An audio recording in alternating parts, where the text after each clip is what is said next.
नमस्कार। दिन भर की बड़ी खबरों में आपका स्वागत है। मैं हूं आपके साथ मानसी। आज के इस बुलेटिन में बात करेंगे तीसरे चरण के मतदान की, केजरीवाल की जमानत को लेकर सुप्रीम कोर्ट के ईडी से सवालों की, देखेंगे राहुल गांधी की मोदी सरकार पर साधे निशाने को सोनिया गांधी ने दिया क्या संदेश, जानेंगे मुस्लिम आरक्षण पर लालू ने चला क्या बड़ा दाव, और बुलेटिन के आखिर में देखेंगे जाने माने कार्टूनिस्ट इरफान की किस खबर पर पड़ी तिरछी नजर। लेकिन तमाम बड़ी खबरों से पहले एक नजर आज की सुर्खियों पर। हरियाणा में बीजेपी की सरकार आई खतरे में, 3 निर्दलीय विधायकों ने बीजेपी सरकार से समर्थन लिया वापस। पतंजलि मामले में अब सुप्रीम कोर्ट की रडार पर सेलिब्रिटी, कहा सेलिब्रिटी भी भ्रामक विज्ञापन के लिए जिम्मेदार। पतंजलि केस में विवादित बयान पर आईएमए प्रेसिडेंट को नोटिस, अगली सुनवाई 14 मई तक, मांगा एससी ने जवाब। चंद्रबाबू की जमानत के खिलाफ सुप्रीम कोर्ट में सुनवाई टली, कोर्ट ने 10 हफ्ते के बाद की तारीख दी। आंध्र सरकार ने हाईकोर्ट के फैसलों को चुनौती दी थी। और शेयर बाजार में गिरावट, 383 अंकों की गिरावट के साथ 73,511 पर बंद हुआ सेंसेक्स, तो 140 अंकों की गिरावट के साथ 22,302 पर बंद हुआ निफ्टी। ये तो थी सुर्खियां। अब बात आज की सबसे बड़ी खबर की। लोकसभा चुनावों में आज तीसरे चरण की वोटिंग का काम पूरा हो गया। तीसरे चरण में जबरदस्त वोटिंग हुई। पहले 2 चरण की तुलना में तीसरे चरण में मतदाताओं में ज्यादा उत्साह दिखाई दिया। कुछ स्थानों पर छुटपुट टकराव की खबरें भी आईं। चुनाव आयोग में सबसे ज्यादा शिकायतें यूपी से पहुंची। तो कैसा रहा मतदान का तीसरा चरण और कितनी हुई वोटिंग, जानने के लिए देखिए ये रिपोर्ट। तीसरे चरण में 10 राज्य और 2 केंद्र शासित प्रदेशों में वोटिंग का काम पूरा हो गया है। पहले 2 चरणों की तुलना में तीसरे चरण में जबरदस्त वोट पड़े हैं। शाम 6 बजे 63% से ज्यादा वोटिंग हो चुकी थी। ये शुरुआती आंकड़े हैं। अंतिम आंकड़ों में ये संख्या 70% के भी पार जाने की संभावना बताई जा रही है। 2019 के लोकसभा चुनावों में इन सीटों पर 66.89% वोट डाला गया था। यानी अंतिम आंकड़े सामने आए तो ये तय माना जा रहा है कि तीसरे चरण में 2019 की तुलना में ज्यादा वोट डाला गया है। तीसरे चरण में जिन सीटों पर चुनाव था उनमें सबसे ज्यादा वोटिंग असम में हुई। असम में 78% के करीब मतदान हुआ है, जबकि पश्चिम बंगाल में 77% वोटिंग हुई। यहाँ मुर्शिदाबाद में बीजेपी और टीएमसी कार्यकर्ताओं के बीच झड़प की भी खबरें दिन भर आती रहीं। इसके अलावा गोवा में 75%, कर्नाटक और छत्तीसगढ़ में 69% वोटिंग हुई है। दादरा नगर हवेली 65%, दमन दीव में 69%, मध्य प्रदेश में 65% मतदान हुआ है। इसके अलावा उत्तर प्रदेश, बिहार और गुजरात में 58 और महाराष्ट्र में सबसे कम 56% लोगों ने वोट डाले। आज वोटिंग के बाद कई दिग्गजों की किस्मत ईवीएम में बंद हो गई, जिसमें केंद्रीय गृह मंत्री अमित शाह, केंद्रीय मंत्री मनसुख मंडाविया, केंद्रीय मंत्री ज्योतिरादित्य सिंधिया, पूर्व सीएम शिवराज सिंह चौहान, पूर्व सीएम दिग्विजय सिंह, सपा नेता डिंपल यादव, पूर्व सीएम बसवराज बोम्मई, केंद्रीय मंत्री नारायण राणे सहित 1331 उम्मीदवारों की किस्मत का फैसला मतदाताओं ने कर दिया। चुनाव परिणाम 4 जून को सामने आएंगे। वोटिंग के बाद इंडिया गठबंधन और एनडीए दोनों ने ही अपनी अपनी जीत का दावा किया है। आज वोटिंग के बीच लोगों की नजरें सुप्रीम कोर्ट पर टिकी हुई थी, जहां दिल्ली के मुख्यमंत्री अरविंद केजरीवाल की जमानत पर सुनवाई हुई। इस सुनवाई में ईडी और केजरीवाल के वकील के बीच तीखी बहस हुई। सुप्रीम कोर्ट ने भी ईडी से कई सवाल पूछे, लेकिन आज कोर्ट ने जमानत पर कोई फैसला नहीं दिया। तो क्या हुआ कोर्ट में, देखिए ये रिपोर्ट। सुप्रीम कोर्ट में मुख्यमंत्री अरविंद केजरीवाल की जमानत याचिका पर सुनवाई हुई। दोनों पक्षों ने लगभग 2 घंटे तक दलीलें रखी। कोर्ट ने भी कई अहम टिप्पणियां की। जस्टिस संजीव खन्ना और जस्टिस दीपांकर दत्ता की बेंच ने केजरीवाल को राहत देने के संकेत भी दिए। जमानत की शर्तें भी तय कर ली थी। सुप्रीम कोर्ट ने कहा कि हम आपकी अंतरिम जमानत पर विचार सिर्फ चुनाव के मद्देनजर कर रहे हैं। तो दूसरी तरफ ईडी के वकील एएसजी एसवी राजू ने जमानत का विरोध किया। राजू ने कहा कि केवल अगर वो प्रचार नहीं कर रहे हैं तो आसमान नहीं गिर जाएगा। बहस के दौरान कोर्ट ने भी ईडी से तीखे सवाल किए। कोर्ट ने कहा कि केजरीवाल कोई आदतन अपराधी नहीं है, ये एक अभूतपूर्व परिस्थिति है। लोकसभा चुनाव जारी है, वो दिल्ली के चुने हुए मुख्यमंत्री हैं। अगर चुनाव नहीं चल रहे होते तो अंतरिम जमानत का सवाल ही नहीं उठना था। चुनाव 5 साल में सिर्फ एक बार होते हैं। हम असाधारण मामले में अंतरिम राहत देते हैं। सुप्रीम कोर्ट ने साफ कर दिया कि केजरीवाल को अगर जमानत दी जाएगी तो ये सशर्त होगी। वो सरकारी काम में दखल नहीं देंगे, वो अपने आधिकारिक कार्य नहीं करेंगे। ऐसा हुआ तो हितों का टकराव पैदा होगा और हम ये नहीं चाहते। इस पर केजरीवाल के वकील अभिषेक मनु सिंघवी ने कहा कि हम किसी फाइल पर साइन नहीं करेंगे। शर्त है कि एलजी किसी भी काम को इस आधार पर ना रोके कि फाइल पर साइन नहीं है। ऐसा कुछ नहीं बोलूंगा जो नुकसान पहुंचाने वाला हो।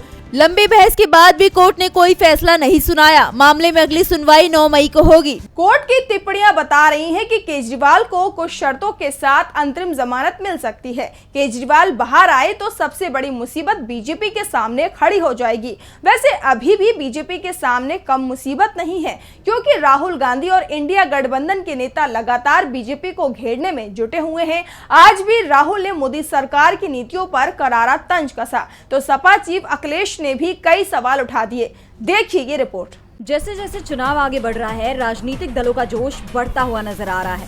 सभी दलों के नेता ताबड़तोड़ रैलियां कर रहे हैं। चुनावी रैलियों में राजनेताओं के भाषण भी दिन प्रतिदिन तीखे होते जा रहे हैं। इसी सिलसिले में मंगलवार को कांग्रेस सांसद राहुल गांधी ने झारखंड में 2 रैलियां की। राहुल ने इस दौरान अग्निवीर योजना से लेकर आदिवासियों के हक तक मोदी सरकार पर करारा वार किया। उन्होंने कहा कि अग्निवीर योजना आर्मी लेकर नहीं आई थी, ये नरेंद्र मोदी और बीजेपी की योजना है। प्रधानमंत्री मोदी ने राम मंदिर की प्राण प्रतिष्ठा की, नई संसद भवन का उद्घाटन किया, लेकिन देश की राष्ट्रपति आदिवासी हैं, इसलिए वे आपको कहीं नजर नहीं आए। नरेंद्र मोदी ने देश की राष्ट्रपति का अपमान किया, उनके दिल में आदिवासियों के लिए कोई जगह नहीं है।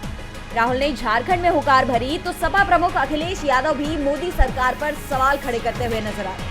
उन्होंने बीजेपी पर आरोप लगाते हुए कहा कि ये वही सरकार है जो किसानों को न्यूनतम समर्थन मूल्य नहीं दे पाई और 3 काले कानूनों के खिलाफ आंदोलन में 1000 से ज्यादा किसानों की जान चली गई। उन्होंने कहा कि बीजेपी के अंदर खींचतान हो रही है कि सत्ता किसके हाथ में हो।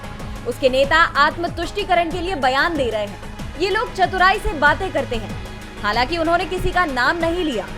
तो वहीं रायबरेली और अमेठी से कांग्रेस के उम्मीदवार घोषित होने के बाद से ही कांग्रेस महासचिव प्रियंका गांधी ने यहां के चुनाव प्रचार की कमान संभाल ली है। प्रियंका गांधी अमेठी और रायबरेली क्षेत्र में 12 दिनों तक रहेंगी और इस दौरान रोज वो लगभग 20 छोटी बड़ी रैलियों को संबोधित करेंगी। वहीं पीएम मोदी ने भी एमपी के खरगोन में जनसभा को संबोधित किया। उन्होंने कहा कि आपके वोट ने अयोध्या में भगवान राम का भव्य मंदिर बनाने के लिए 500 साल की प्रतीक्षा समाप्त कर दी। अब आपको तय करना होगा कि देश किससे चलेगा। चौथे चरण का प्रचार पूरे जोर शोर से चल रहा है। चुनाव प्रचार के बीच कांग्रेस अध्यक्ष मल्लिकार्जुन खड़गे ने इंडिया गठबंधन के नेताओं को पत्र लिखा तो सोनिया गांधी ने एक वीडियो संदेश जारी किया जिसमें बीजेपी पर जमकर निशाना साधा गया। तो क्या कहा सोनिया ने और खड़गे ने क्यों लिखी चिट्ठी, जानने के लिए देखिए ये रिपोर्ट। कांग्रेस की पूर्व अध्यक्ष सोनिया गांधी ने लोकसभा चुनाव के लिए जनता से अपील करते हुए एक वीडियो साझा किया है। इस वीडियो संदेश के जरिए उन्होंने कहा, मेरे प्यारे भाइयों और बहनों, आज देश के हर कोने में युवा बेरोजगारी, महिलाएं अत्याचार, दलित, आदिवासी, पिछड़े और माइनॉरिटी भयंकर भेदभाव झेल रहे हैं। ऐसा माहौल प्रधानमंत्री नरेंद्र मोदी और बीजेपी की नीयत की वजह से है। उनका ध्यान किसी भी कीमत पर सिर्फ सत्ता हासिल करने के पीछे है। उन्होंने राजनीतिक लाभ के लिए नफरत को बढ़ावा दिया है। कांग्रेस पार्टी और मैंने हमेशा सभी की तरक्की और वंचितों को न्याय दिलाने के साथ ही देश को मजबूत करने के लिए संघर्ष किया है। हमारा न्याय पत्र और हमारी गारंटियों का मकसद भी देश को एकजुट रखना और गरीबों, महिलाओं, किसानों, श्रमिकों और वंचित समुदायों को ताकत देना है। सभी के उज्जवल भविष्य के लिए कांग्रेस को वोट दे और साथ मिलकर मजबूत और एकजुट भारत बनाए। सोनिया गांधी ने जनता को संदेश दिया तो कांग्रेस अध्यक्ष मल्लिकार्जुन खड़गे ने इंडिया गठबंधन को चिट्ठी लिखी है। खड़गे ने चुनाव के प्रबंधन में आयोग की विफलताओं के खिलाफ इंडिया गठबंधन से एकजुट होकर आवाज उठाने की अपील की है। साथ ही उन्होंने आयोग द्वारा जारी मतदान आंकड़ों में विसंगतियों और रजिस्टर्ड वोटर्स के आंकड़े पेश न किए जाने को लेकर चुनाव आयोग पर सवाल उठाए हैं। खड़गे ने लिखा कि भारतीय चुनाव आयोग की विश्वसनीयता अब तक के सबसे निचले स्तर पर है। चिट्ठी में खड़गे ने सवाल किया कि आयोग ने मतदान प्रतिशत डेटा जारी करने में देरी क्यों की? क्या ईवीएम को लेकर कोई समस्या है? क्या ये अंतिम परिणामों को डॉक्टरी करने का प्रयास हो सकता है? कांग्रेस इस बार बीजेपी को कोई भी मौका नहीं दे रही है तो दूसरी तरफ आरजेडी चीफ लालू यादव ने मंडल कमीशन लागू की बात कहते हुए साफ कर दिया कि सामाजिक न्याय के लिए पिछड़े को आरक्षण दिया गया था और अल्पसंख्यक समाज को भी इससे दूर नहीं रखा जा सकता। जरूरत पड़ी तो 50% आरक्षण की लिमिट समाप्त की जाएगी। इंडिया सत्ता में आएगा और ये लिमिट समाप्त की जाएगी। और क्या कहा लालू ने, देखिए ये रिपोर्ट। बिहार में मतदान के दौरान लालू यादव ने पत्रकारों से बात करते हुए बड़ा बयान दिया है। साथ ही उन्होंने बीजेपी को आड़े हाथों ले लिया। लालू ने कहा, बहुत अच्छी वोटिंग हो रही है, हर तरफ बड़ी बड़ी लाइनें लगी हुई हैं, हमारे पक्ष में सारा मतदान हो रहा है। इस दौरान केंद्रीय गृह मंत्री अमित शाह के जंगल राज वाले बयान पर लालू प्रसाद यादव ने कहा कि वो इतना डर गए हैं कि वो सभी को भड़का रहे हैं। एनडीए कह रही है कि बिहार में जंगल राज होगा क्योंकि वो डरे हुए हैं, वो भड़काने की कोशिश कर रहे हैं, वो संविधान और लोकतंत्र को खत्म करना चाहते हैं। इस दौरान लालू यादव ने मुस्लिम आरक्षण पर भी बयान दिया। उन्होंने आरक्षण की बात कहकर चुनावी माहौल को अपने पक्ष में करने की कोशिश की। उन्होंने कहा कि मुसलमानों को आरक्षण मिलना ही चाहिए। पीएम मोदी के बयान पर लालू यादव ने कहा कि वो संविधान और लोकतंत्र को खत्म करना चाहते हैं, ये बात जनता समझ गई है। साथ ही एनडीए के 400 पार के नारे पर कहा कि वो खुद ही पार हो गए हैं, इसलिए 400 पार बोल रहे हैं। बता दें कि पीएम मोदी ने हाल ही में एक चुनावी सभा में मुस्लिम आरक्षण पर बयान दिया था। उन्होंने कहा था कि वो पिछड़ों, वंचितों और आदिवासियों का आरक्षण मुसलमानों को नहीं जाने देंगे। पीएम मोदी के बयान के बाद से ही देश भर में सियासत तेज हो गई है। माना जा रहा है कि मुस्लिम आरक्षण पर लालू यादव का ये बयान पीएम मोदी का काउंटर है। विपक्षी दल की रणनीति से बीजेपी बैकफुट पर दिखाई दे रही है तो एनडीए के सहयोगी दलों ने भी बीजेपी को मुश्किलों में डाल रखा है। जेडीएस सांसद प्रज्वल रेवन्ना का मामला बीजेपी के गले में लटक गया है। इस मामले में पीड़ित महिलाओं की बढ़ती मुश्किलों ने सभी को चिंता में डाल दिया है तो कर्नाटक एसआईटी की कार्रवाई भी तेज हो गई है। कर्नाटक में सबसे बड़ा सेक्स स्कैंडल बन चुके प्रज्वल रेवन्ना के मामले में जांच जारी है। जेडीएस सांसद प्रज्वल रेवन्ना पर कानून का शिकंजा तेजी से कसता जा रहा है। एसआईटी मामले की जांच में लगी हुई है। एसआईटी ने किडनैपिंग केस में पूर्व मंत्री एसडी रेवन्ना को गिरफ्तार किया था। इसी मामले में एसआईटी ने अब सबूत इकट्ठा करने के लिए उनके घर की तलाशी ली है। आरोप लगाया जा रहा है कि एसडी रेवन्ना के बेटे प्रज्वल ने महिलाओं के शोषण के करीब 3000 वीडियो बनाए। इन वीडियो के लीक होने के बाद पीड़ित महिलाओं और उनके परिवारों को बदनामी का डर सता रहा है। वीडियो में दिखने वाली विक्टिम का कहना है कि प्रज्वल को ऐसी सजा दी जानी चाहिए कि वो कभी सिर ऊंचा करके न चल सके। अगर उसे सजा नहीं मिली तो वो फिर से ऐसा ही करेगा। वीडियो वायरल होने के बाद विक्टिम महिलाओं और उनके परिवारों को बदनामी का डर सता रहा है। हासन जिले से कई महिलाएं बदनामी के डर से घर छोड़ चुकी हैं। क्लिप के जरिए पहचान उजागर होने पर कई महिलाओं ने खुद को घर में भी कैद कर लिया है तो कई सदमे में हैं। दूसरी तरफ सेक्स स्कैंडल मामले में पीएम मोदी ने पहली बार चुप्पी तोड़ी है। पीएम ने मामले में कर्नाटक सरकार को जिम्मेदार ठहराया है। एसडी रेवन्ना और उनके बेटे प्रज्वल रेवन्ना की मुसीबतें आपको बता दें कि लगातार बढ़ती ही जा रही हैं। अदालत ने एक महिला के अपहरण के मामले में रेवन्ना के रिश्तेदार सतीश बाबू उर्फ सतीश बबन्ना को 8 दिन की पुलिस हिरासत में भेज दिया है। इसी बीच पीड़िता के साथ एसआईटी ने मामले के संबंध में बेंगलुरु के बसवनगुड़ी में रेवन्ना के आवास का निरीक्षण किया। रेवन्ना को महिलाओं का अपहरण करने के आरोप में गिरफ्तार किया गया था। मामले का आरोपी प्रज्वल रेवन्ना वीडियो वायरल होने के साथ ही जर्मनी चला गया था। कर्नाटक सरकार के अनुरोध पर इंटरपोल ने रेवन्ना के खिलाफ ब्लू कॉर्नर नोटिस भी जारी कर दिया है। इंडिया गठबंधन रेवन्ना मामले को लेकर बीजेपी को लगातार घेर रहा है तो दूसरी तरफ चुनावों में अब राइट टू रिजेक्ट की मांग भी उठने लगी है। चुनाव में नोटा को बहुमत मिलने पर दोबारा चुनाव कराने बेहद जरूरी बताए जा रहे हैं। आखिर राइट टू रिजेक्ट के लिए क्यों जरूरी है नोटा, देखिए ये रिपोर्ट। जैसे जैसे देश में चुनाव की रफ्तार तेज होती जा रही है वैसे ही नए मुद्दों पर विवाद सामने आ रहा है। अब एक बार फिर देश में नोटा का मुद्दा गर्माता हुआ नजर आ रहा है। नोटा को राइट टू रिजेक्ट के लिए काफी अहम बताया जा रहा है। दरअसल नोटा को पूर्ण बहुमत मिलने की स्थिति में दोबारा चुनाव कराने की मांग की जा रही है। लोगों का मत है कि ऐसा होने पर ही राजनीतिक दल स्वच्छ और अच्छी छवि के उम्मीदवार खड़े करने को बाध्य होंगे और उम्मीदवारों में भी नोटा के प्रति भय पैदा होगा। तर्क ये भी दिए जा रहे हैं कि 2014 लोकसभा चुनाव में तो करीब 60 लाख मतदाताओं और 2019 में 65 लाख से ज्यादा मतदाताओं ने नोटा का विकल्प चुना है। लोगों का मानना है कि जब तक नोटा को पूर्ण रूप से लागू नहीं किया जाता है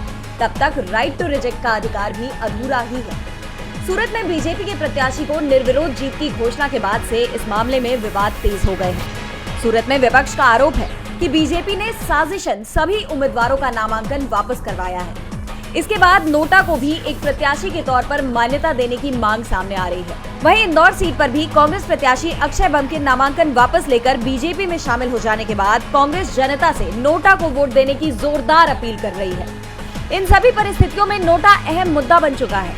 आपको बता दें, नोटा से जुड़ी एक याचिका सुप्रीम कोर्ट में भी दाखिल की गई है। याचिका में नोटा को भी स्वतंत्र प्रत्याशी की मान्यता देते हुए उसे बहुमत मिलने पर दोबारा चुनाव कराने की मांग की गई है, लेकिन मामले में अब तक सुनवाई नहीं हुई है। अब ऐसे में सबकी निगाहें कोर्ट की तरफ है। और बुलेटिन के आखिर में देखेंगे जाने माने कार्टूनिस्ट इरफान की किस खबर पर पड़ी तिरछी नजर।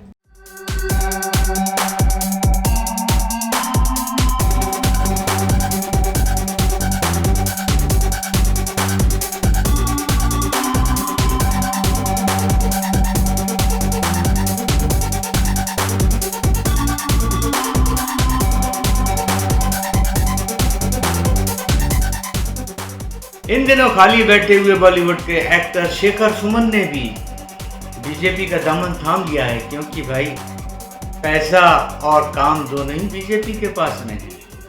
अब लेकिन शेखर सुमन को ये बात ध्यान रखनी चाहिए कि यहाँ पर जो कुछ भी हो उनको सिर्फ अपनी आंखों से देखते रहना है, क्योंकि यहाँ पोल खोल मना है।